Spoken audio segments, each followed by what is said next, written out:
So with that percentage you gave, you would agree that being a male, an adult male, don't make you a man. Yes. Good. So I have another video. It's about a guy basically. He talking about not being a male and not being a man, et cetera, et cetera. I'm gonna just play it. Just because you are male doesn't necessarily make you man. We have a lot of males who look like men. They got beards, they got jobs, they got physiques, but they're males. Men have to be developed. Men have to be trained to be the leaders of their families, the protectors of their families. Just because... That was it. So yeah, men have to be developed. Men have to be trained. Males have to be trained on how to be a man. I can somewhat agree with that.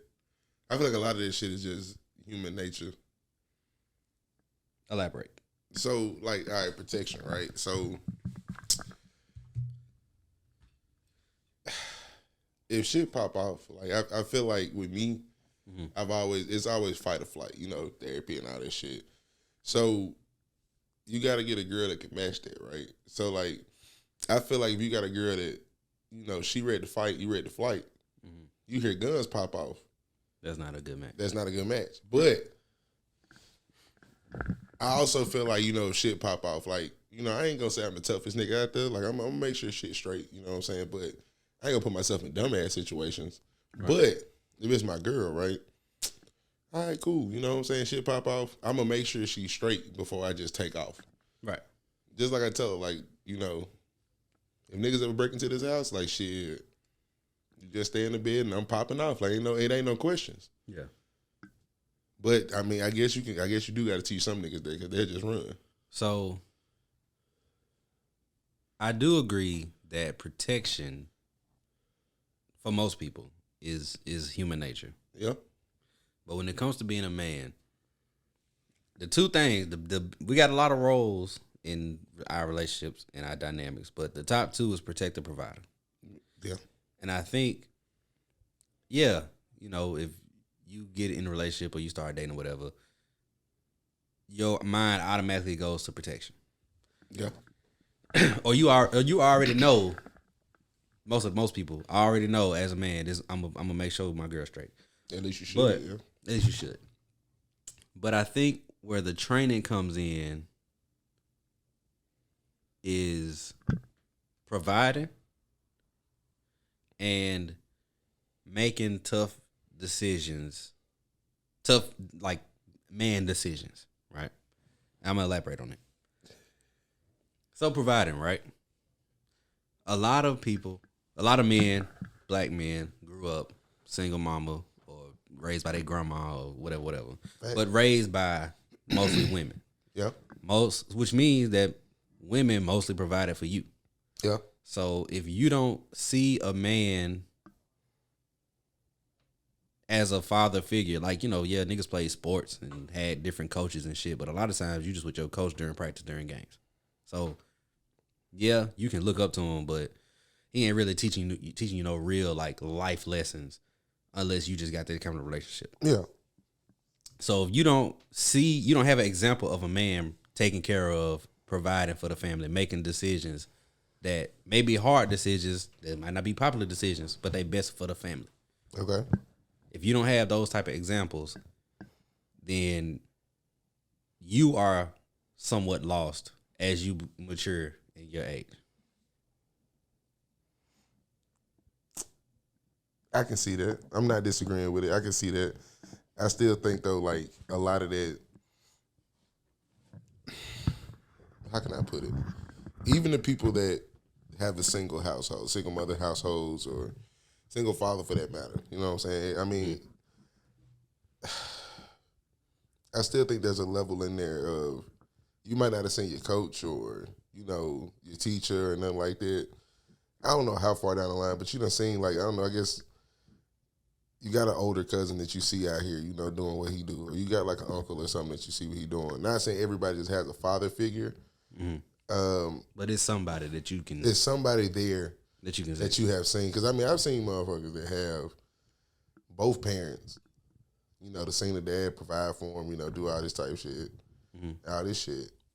But dad is also like, shit, that food ain't on the table when I get off at 5, bitch, I'm smack shit out your ass. Like, Yeah. I did my providing, I did my protecting, bitch, but goddamn, now you gotta. We a team. You got to do your part. Like, shit, bitch, goddamn, this chicken cold. Bow. Like, That's rough. like it's rough out here in these streets. Yeah. So, I mean, I guess, I don't know. I understand why the need to have two parents or, you know, just somebody to show you both sides. But, I mean, I think it's a lot of mothers out here, too, that's just like, you know, hey, you don't want to be a nigga like this, or I might not show you what to do, but I'm showing you what not to do. And I'm glad you brought up the mothers because I have a similar video from a mother's perspective. Okay. But before we get into that, I want to give my example. Okay. So, after a certain age, my dad was no longer in the house, right? Yeah. He was around, but he wasn't in the house. Yeah. But I still had him. I had uncles, had my granddad. The person who I would say taught me the most as far as being a man is my granddad.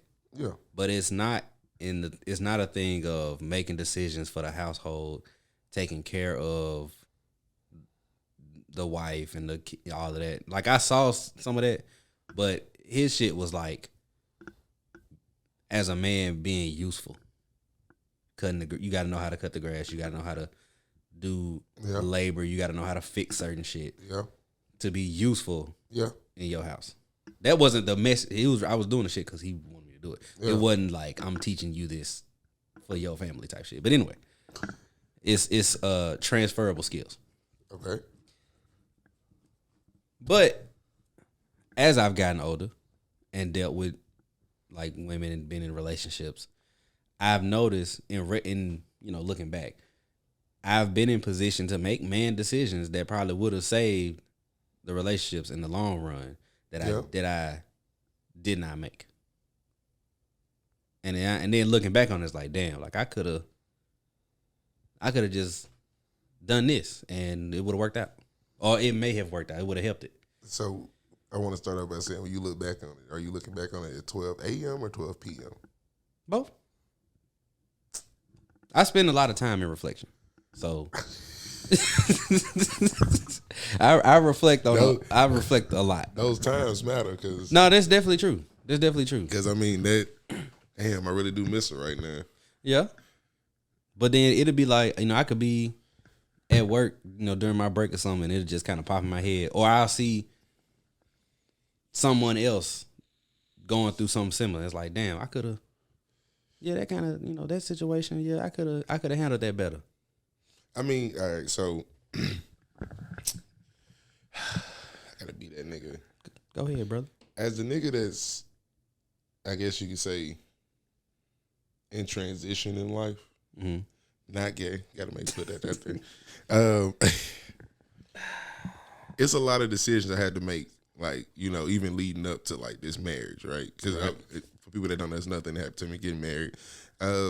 Shout out. I hate you left that bottle down there, man. And then you out of ice. Yeah, I would have drunk it hot if I had the bottle up here. I would have as well. I would have drunk it hot.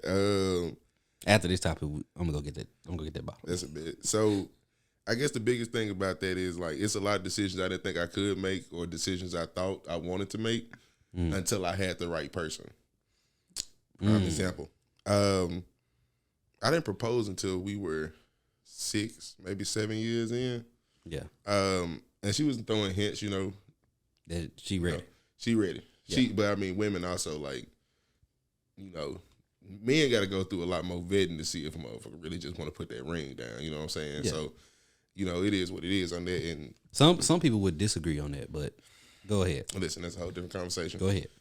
I bring my fiance in here and see. She'll tell you the story one day. But I mean, it's just a lot. So I mean, it's a lot of things I didn't think I could do or think I wanted to do until I found the right person. There was a lot of bullshit in between. I'm not gonna lie to you. I fucked over a lot of people. Not gonna lie. I was I'm not gonna say a hoe. I had hoe ways. Definitely didn't give a fuck about a lot of things, but Yeah. I think once men find the person that they're willing to do things for, like, i.e., you say your grandfather, right? My grandfather taught me my uncle them taught me how to change brake pads and change tires and do all this. Well, I also got the other side that's like, well, shit, nigga, you need to learn how to cook too. Yeah. Well, I need to learn how to cook. That's what women for. Nah, nigga, like, you might be alone for 30-something years before you find somebody, nigga. What you gonna eat? Noodles and noodles the rest of your life? Like, nah, nigga, come on with it. Like, now that's one thing I will say. Not to cut you off. I just want to throw this in there. That's one thing I will say. As far as I know, all the men in my family can cook. yeah, And you know, that's just a life skill. They didn't pass that down to me. So that ain't nothing I got to worry about. That's a life skill. Exactly. That's you not definitely gotta be. Now I started by cooking noodles, but Hey, I mean, you gotta. but start you gotta, somewhere. you know. You gotta start somewhere. But that's definitely something that, as an adult, I feel like you should have to do. You ain't gotta be motherfucking Gordon Ramsay, Yeah. but you gotta at least be able to make food that you like, the way you like it. Listen, the best. I want to say some of the best pussies I've ever had is after I cooked a meal for their ass. For sure. And especially now, it's like, damn, nigga, like you nigga cooking, goddamn, like I ain't never seen a nigga like that. Like, damn, nigga doing this. It be little shit now. Yeah. I mean, I feel like every nigga can do the big shit. Like, you can go buy a bitch a Louis Vuitton purse. You can go buy the shoes. You can go buy all this type shit. You can take a trip. All this shit. Yeah. Get to the crib, though. Now the restaurants closed. Shit. You ain't got that $40, $50 for them wings that you had last week. You on the crunch time. You'll get paid for another week. And you in that motherfucker like, shit. Gotta make it work. It's rough out here in these streets, man. So, I mean, even just washing clothes, even though I don't wash my clothes, my girl wash my clothes, shout out to her. I mean, it's just simple shit. And I mean, even she said it, like, even as a woman, she felt like it was a lot of shit that she wasn't gonna do. I mean, she always said she never wash my drawers and shit. But, Yeah. I mean, as soon as you, like, get into that position where you, like, shit, you finna make that life-altering event, shit, let me go ahead and throw these niggas drawers in this goddamn motherfucker. He ain't gonna wash them bitches. Is it weird that, so like in my last relationship, and I was spending a lot of time at my girl house, I would want to wash my own clothes. I mean, Is that weird? no. I mean, you was still trying to figure shit out. I mean, yeah, but we had a lot of history. So a lot of stuff she was trying to do or willing to do, I'm just like, nah. Like, and it was specifically because, like, I don't want you touching my drawers. I just But you got skill marks in your drawers? Or Nah. something? But like, you know, I be working out and shit. Then especially like in the summer, because we spend a lot of time over the summer. I'm, you know, outside doing a bunch of, you know, that shit get. That's fresh sweat. You gotta feel me? You gotta let them air out before you even put them in the laundry basket. You know what I'm saying? So it's like, I don't want you to deal with that. You know. So, but I mean, just in general, like I don't know. It was just something about it. Now, if we just got some t-shirts and jeans and whatever, all right, cool. But under stuff, The underclothes. Yeah, let me take care of that. Nah, nigga. If a bitch is out there willing to wash your drawers, Now willing. I'm glad that you willing. if you willing, But you gotta give it an opportunity, man. You can take them out the wash, put them in the dryer. Because she did that a couple times. Like, hey, I'm fine with that because they clean now. Clean now. Right? I don't care about you touching my clean drawers. It's them dirty ones, man. Because even this, it ain't like, you know, them bitches covered in mud or she's sniffing them. But you know, you could just be, you know, going from hamper and wash and just woo. Like, goddamn. What the fuck you doing these? Nigga, what are you motherfuckers for 3 weeks straight? Like, goddamn.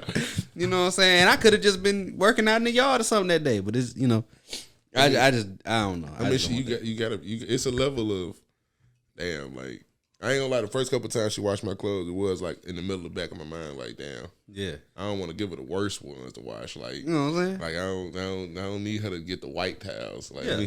I got the white towels. I give you the colored towels for me. Right, Like, right. So, I don't even have white towels in my house no more. That's the me dumbest tell you. shit in the world. I ain't seen a set of white towels since the last time I was in a hotel. They seem to be the only place that have them. I really feel bad for them white towels in the hotel. Boy, let me tell you about I got a white towel story. And I don't know if I've told it on the show before. I got a few white towel stories. So look, this might have been 2018. It was before I moved in here. I had a friend in Texas, and she was coming to see me and like, you know, spend the weekend, whatever. And I was gonna stay in a hotel with her. She ain't stay but one night. So when she get maybe an hour out, I'm like, man, I'm gonna go and hop in the shower, you know. Get right, you know, so we can get ready. So as soon as I get out and get dressed and everything, she gonna be here. She come and get me.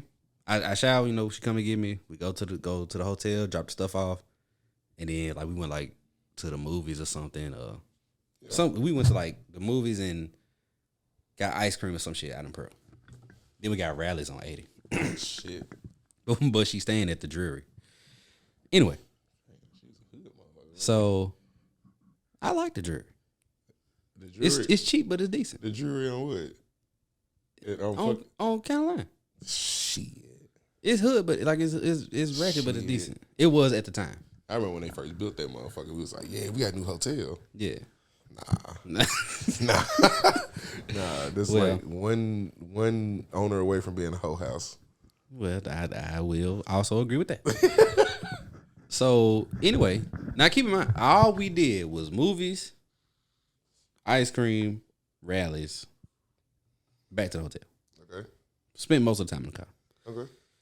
Nigga. She showered, and I come in there, and I see her towel hanging up. And it's still white, and it's white. Okay. And I'm like, okay, all right. So I get in there, and I do my first wash up, and I'm like, oh hell no. This is the reason why he steals the towels. I'm like, hey, what the fuck is that? Fucking rub the black I'm off like, his bro. neck. And I'm in my mind, I'm like, I ain't done nothing. I made sure I washed up good before I left my mama's house. We ain't done shit. I ain't sweated. That's the dangers of the white towel, though, man. Nigga, I know I washed maybe 2 more times just to make sure. I was scrubbing like, okay, ain't no more coming out. Okay, cool. Then I got out. Then I put that towel in my dryer towel. Threw it under the seat. Had to hide that motherfucker. Like, nah, hell yeah. Hell, man. I was like, man, what the fuck? So it's either A, I was dirtier than I thought, or she ain't washed up for real. It's one of the two. But I'm not gonna do her like that, and I'm gonna just say it was me. I'm gonna take that blame like Akon say. But anyway, white towels are the most dangerous thing to a male in a long time. Well, let me tell you, white towels, and it's another thing, but we're gonna talk about it off camera. So, you don't want to get that bottle now, or you want to wait? We can go get it. All right, well, we finna take a break. No, man, I'm not finna stop this shit. So, there we go. I'm back and I'm better. Yes, sir. For sure. So we talked about training to be a man and father figures and all that bullshit. So I have a video, and this is a woman reflecting on a conversation she had with her son when he was about 17. Okay. And this is someone who you may or may not have seen her, like on Instagram. She be in her car and shit, talking all freaky. Not talking freaky, but she got a lot of sex appeal. It made her sound like Miss B Nasty. Like, nah. She be like on that like healing and energy and stuff, but she got a lot of seductiveness when she do it. I don't subscribe to the crystal bitches. Yeah. I never been a crystal lover, nigga. Hey. I don't even like Crystal's burgers, nigga. Give me White Castle, nigga. You tripping now. Have you ever had White Castle, nigga? Mm-hmm. Fresh White Castle? The one, well, now see. I was about to say, not the ones in the goddamn microwave, nigga. Nah, them bitches. No. I've been to the restaurant. Okay. But I've only been once. And the one time I went, it had to be super old grease or something, because everything just tasted old and just like, you know how old grease tastes. Yeah. The burgers, the fries, the bread, everything tasted like that. Just everything, just like fuck it. The drink tasted like that. and it fucked my stomach up the one time I had it. And this was years ago. It's gonna make you shit. Crystals make you shit. I mean, yeah, it's gonna make you shit. It's like, come on now, goddamn it, pick a side. I couldn't even enjoy the motherfucker before I did it. You know, come on. All right, now this double struggle now. So, that bottle. But yeah, this is her reflecting on the conversation she had with her son that I felt like was pretty interesting. Okay. My son told me this when he was 17 years old. He said, if you really loved me the way that you said you loved me, you would have taught me how to survive in the situations that you were afraid of killing me, instead of protecting me and not teaching me how to protect myself.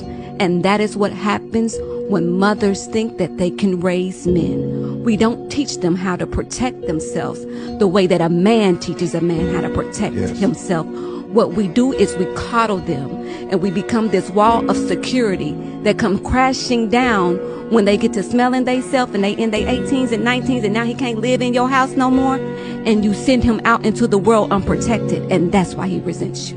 Facts. Because it indirectly disrupts their understanding. Yes. You love them so much. The birth of a villain story. Like, that's the birth of a villain story. You know how a lot of villains have complex relationships with mommy? Yes. And it's like, because I love to hate her, I know that she only did it because she loved me. Yes. But if she really loved me, you would have taught me how to protect myself. I mean, I get what she's saying. Oh, I thought you was about to go with a hot take. I mean, I get it. I mean, you know, I don't know. I got my mom didn't coddle me like that. My grandmother did. My mom would put me out there like, yeah, we had these streets, nigga. It is what it is. We grinding like. Now, I mean, my mom like she showed me some tough love and shit, but I mean at the same time, like, I don't know, the whole protection thing is. I don't know. That's tough. That's tough. Definitely needed a woman's perspective now that I see it. Now that I see it, yeah. Yeah. So you need a woman with a child perspective. Preferred, yeah. Especially a woman with a son. You might got to table that one. See, I think we're gonna hold off on that, because the woman with a child who is usually on here, or the woman with a son who is usually on here. First off, her birthday was yesterday. Okay, shout out to her. But we hadn't talked in a while outside of the happy birthday tape. So I mean, it is what it is. So yeah, we can table that one. I'm gonna let me cross out this baby boy shit. So you don't have no kid? Hell no. Nah. I don't know why I thought you had a daughter. Why is everybody? No, I got a goddaughter. That's my baby girl. Shout out to Noelle Elizabeth Hersey. 3 years old. Shout out to her. Yeah. But nah, that's my goddaughter. She got her mother and her father. Shout out to them too. I'll take that. So